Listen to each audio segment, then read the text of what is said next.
Alrighty. So I've been exploring the lands between, taking in all the funny little curiosities throughout its confines, and I've been thinking about them.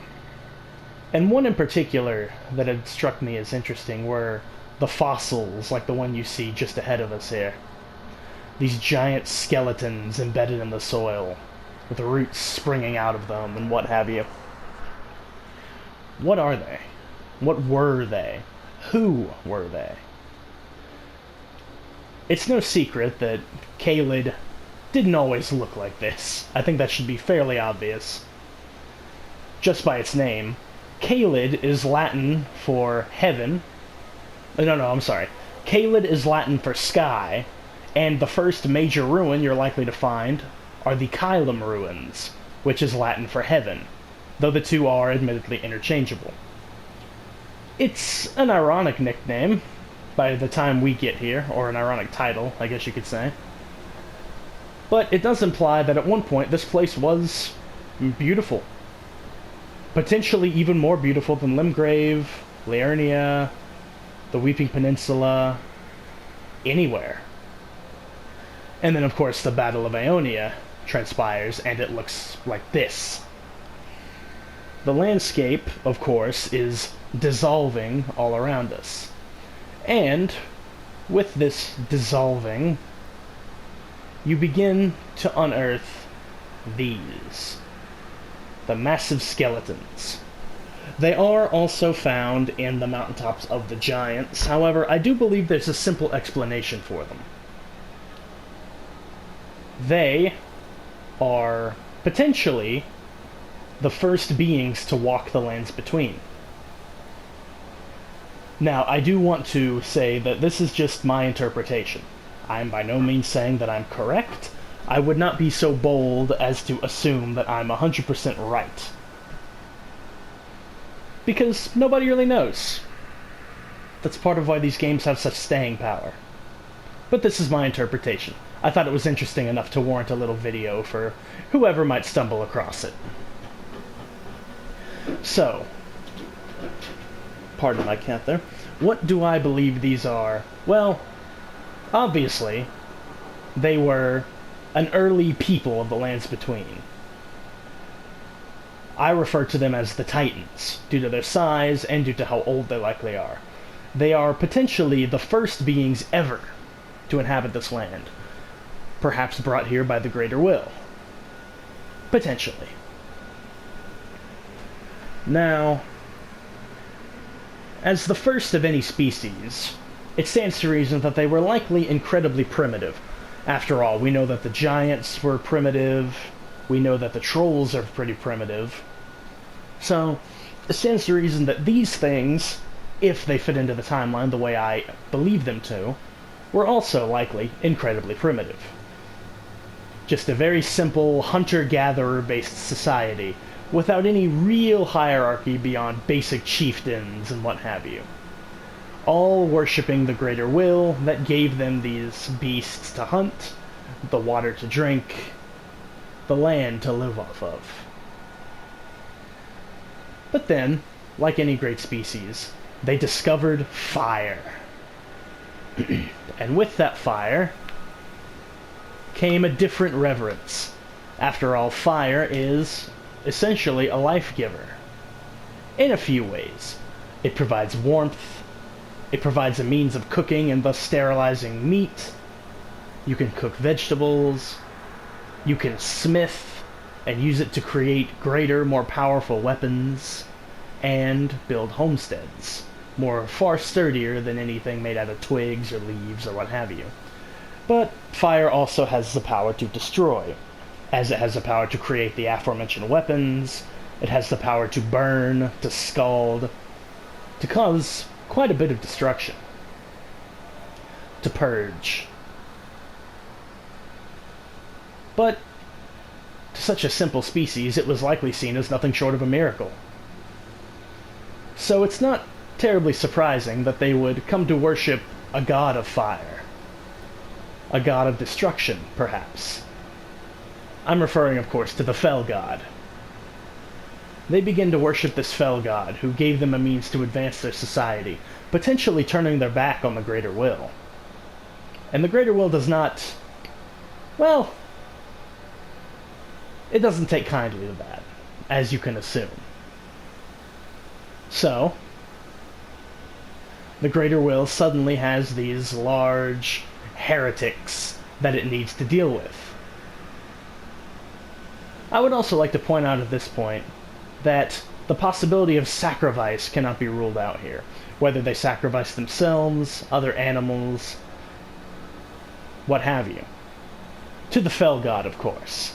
As we see in the fire giant boss fight, it has to sacrifice a limb for the fell god to assist it in battle. So I find it very likely that sacrifice was the name of the game for these beasts, these entities, these primitive forms of life.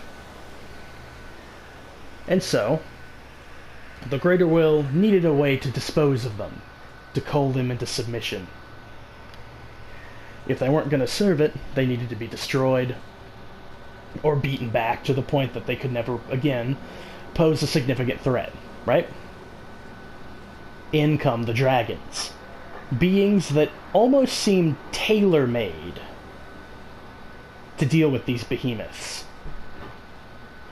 Now, to us, the dragons are pretty large, but to these giants, the dragons are pretty small. Which means, of course, that they were a lot faster than these things.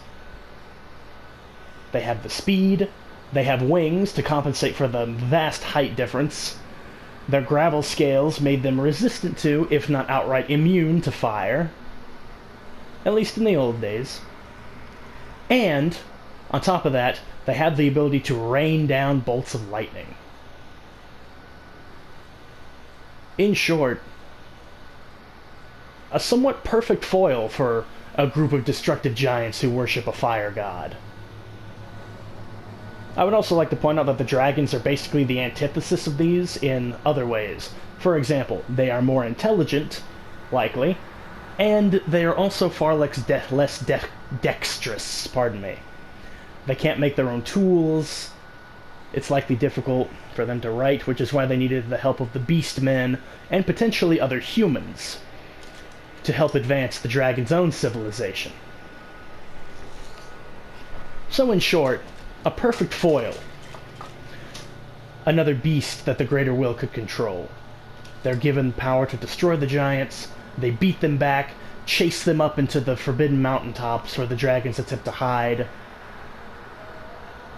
And it's here, I believe, that these giants begin to build the massive forge we find in-game.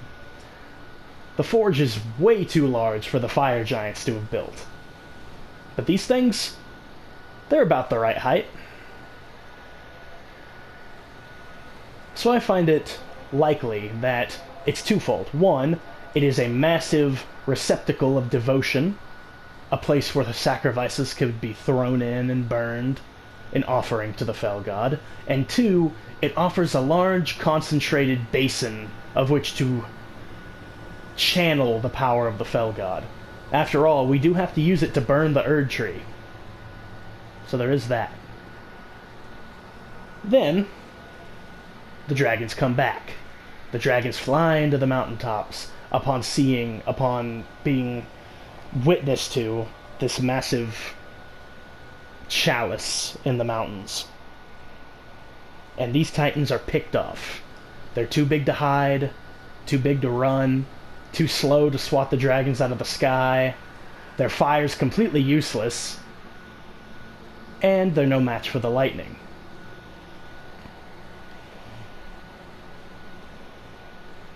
So the only giants that survive are the smaller ones. The ones able to hide in caves or duck under cover. The places where dragons have difficulty reaching.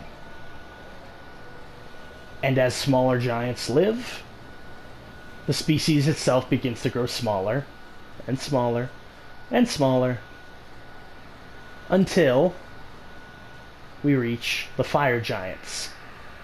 They're still large, but they're not nearly as large as these things. But then, of course, by the time of the fire giants, the dragons may no longer have favor, but Queen Marika and Godfrey do. And so, they go off to war with these giants. And in the process, they recruit the trolls, the even smaller runts of the litter, who turn against their larger brethren, and thus have the fell god's visage removed from their chests, or their stomachs more specifically, until the fire giants are culled down to but one, the one that we find. So, that's what I think the timeline of the trolls are. But more importantly, that's what I think these skeletons were. The original beings. Murdered at an early, or I guess murdered's not the right word, culled at an early point in history and reduced to skeletons far beneath the ground, covered by layers and layers of time, until the battle with, let's see, the Battle of Aeonia reveals the ones in Caelid, like the one right there. The battle between the giants and the Erd Tree through Marika begins to reveal the ones in the mountaintops. And the Shattering in general, which tore the land apart. Because you also have to remember that this is not the entirety of the lands between. This is not what it is now, but it used to be far bigger than this. It has to have been, for there to be as big a culture as we see these days.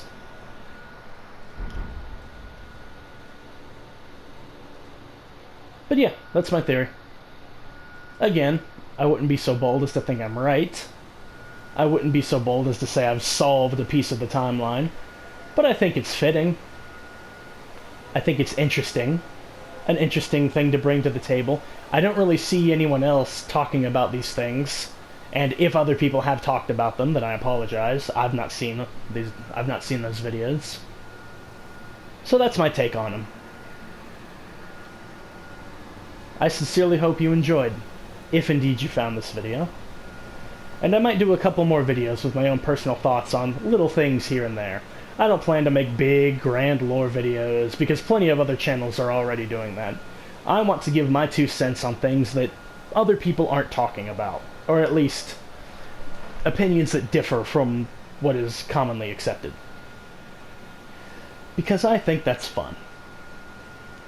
So anyway, thanks for watching. See you folks later.